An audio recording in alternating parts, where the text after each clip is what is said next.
ቡርኪና ፋሶ ከፈረንሳይ ቀኝ አገዛዝ ወጣች ከተባለበት ከ1960 ጀምሮ እስከ 2022 የነበራት ጠቅላላ ጥርጊያ መንገድ 3000 ኪሎ ሜትር ብቻ ነበር። በከተማዋ እምብርት ካሉት በስተቀር ከከተማዋ ጥቂት ራመድ ሲሉ ያሉት መንገዶች የፈራረሱና ተሽከርካሪ የማያልፍባቸው ነበሩ። ይህ እውነታ በ2022 ኢብራሂም ትራኦሬ ወደ ስልጣን ከመጣ በኋላም ቢሆን የንግድ እንቅስቃሴውንም ሆነ የሚመራው ሰራዊት ጸረ ሽብር እንቅስቃሴውን ለማሳካት ከፍተኛ እንቅፋት መሆኑን ቀጥሎበት ነበር። ትራኦሬ በአንድ ወቅት እንደተናገረው የተረከብናት የፈረሰች ነገር ግን ተስፋ ያላት ሀገር ናት። ይህን እውነታ ቀልብሰን ለህዝባችን የገባነውን ቃል የግድ መፈጸም አለብን፣ ስለዚህ መፍጠን አለብን በማለት ተናግሮ ነበር።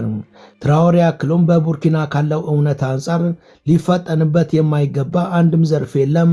ትላንት እንሰራ ከነበረው በእጥፍ ለመስራትም ቁርጠኛ መሆን አለብን።